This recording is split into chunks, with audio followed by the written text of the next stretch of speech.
sa mga magtatanong nga pala kung sulit nga ba ang GoPro Hero 4 para sa taong 2026 is eto yung sagot ko. So ayan, at naka-gear up na tayo. Proceed na tayo sa biyahe. Painitin muna natin yung makina.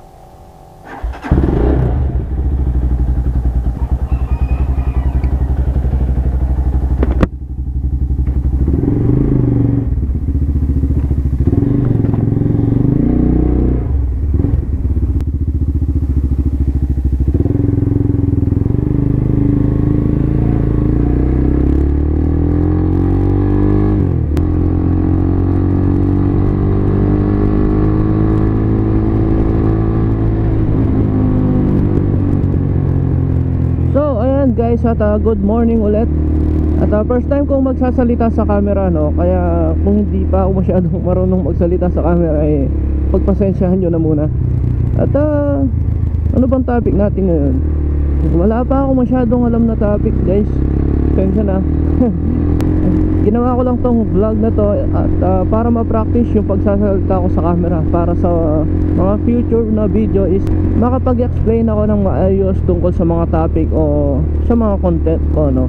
Bibigyan ko na muna kayo ng preview kung sino si AB Rider at kung anong gamit kong motor, anong gamit kong camera, at anong helmet ko. Siguro ganun na muna, no?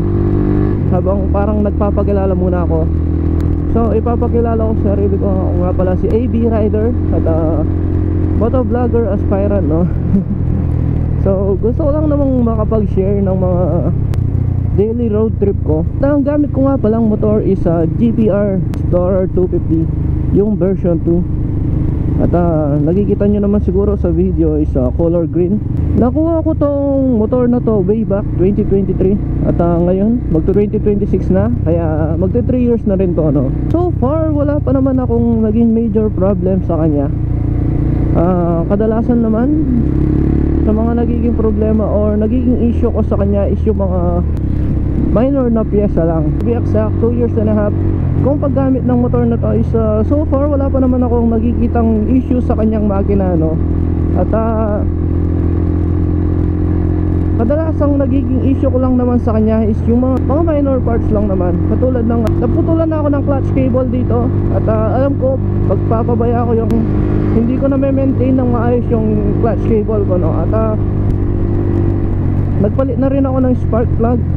Kasi nung 1 year pa lang siya is parang pumapalya na yung spark plug niya. Then nagpalit ako ng iridium spark plug, and ngayon magto 2 years na yung spark plug ko is wala pa ring naging issue, no?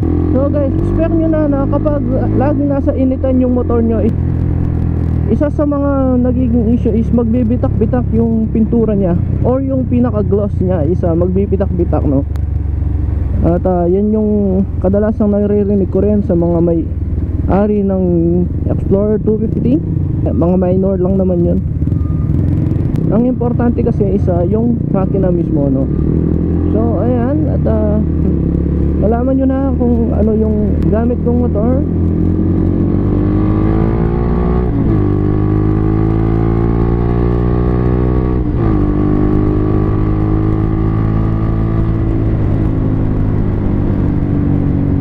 So ayan, at next naman tayo kung ano yung gamit kong camera. Yung gamit ko nga palang camera is GoPro Hero 4. So bakit GoPro Hero 4? Eh ang dami namang kamerang mas upgraded bukod sa GoPro Hero 4, no?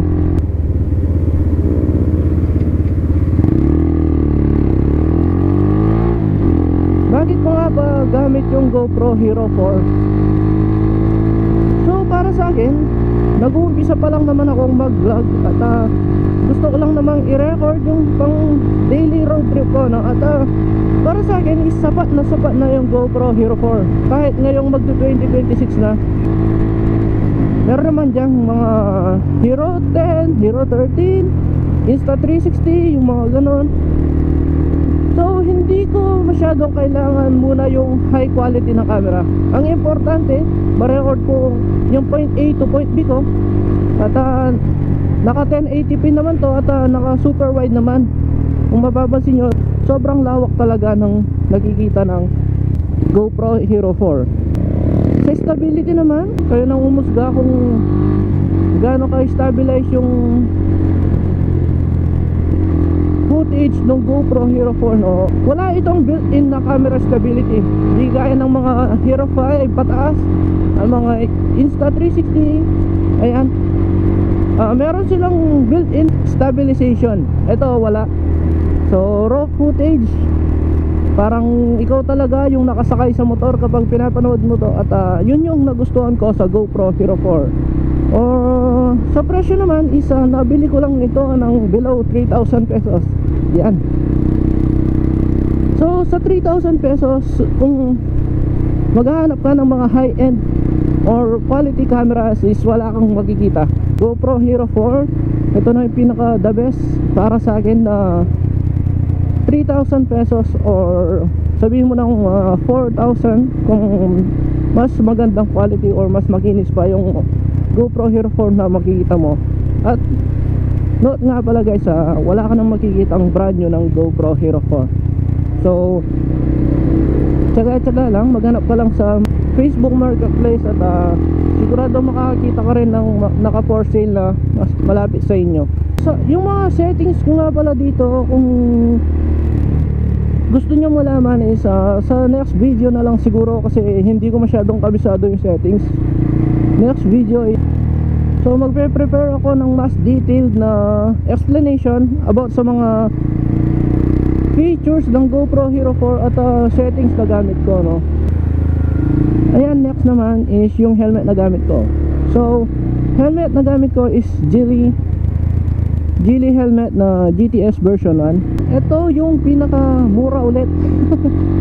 So ito yung para sa akin is the best, or the best na tugma para sa akin, no? So yung lapat ng foam nya is meron silang medium to XL na size.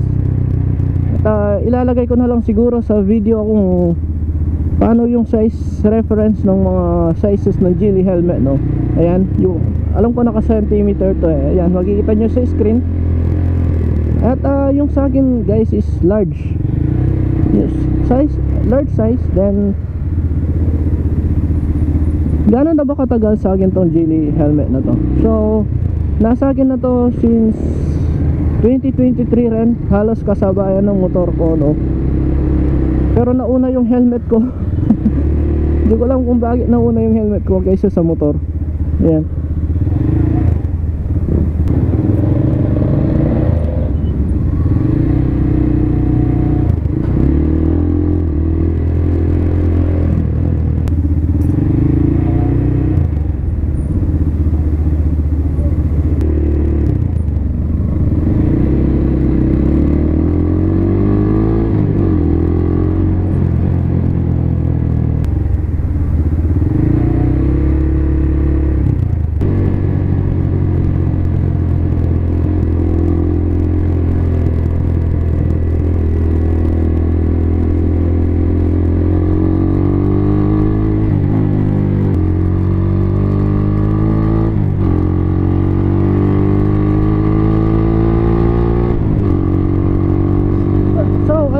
Nalagpasan natin yung traffic, no? At pwede na ako magsalita ulit.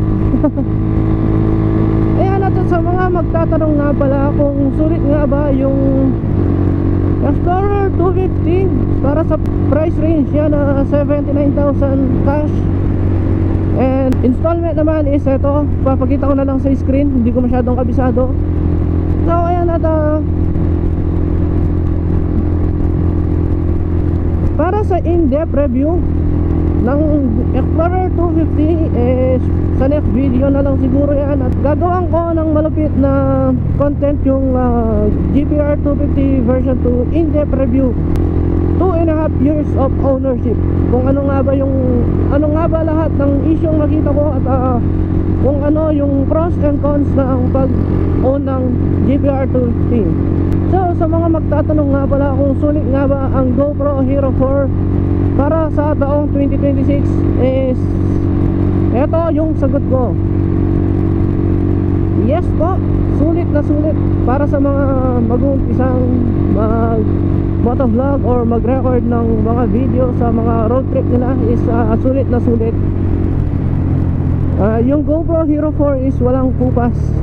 Ilang taon na nung siya ay unang ma-release at hanggang ngayon is binibigyan niya pa rin yung performance na pasok para sa taong ito. Para sa in-depth review, next video na lang, no?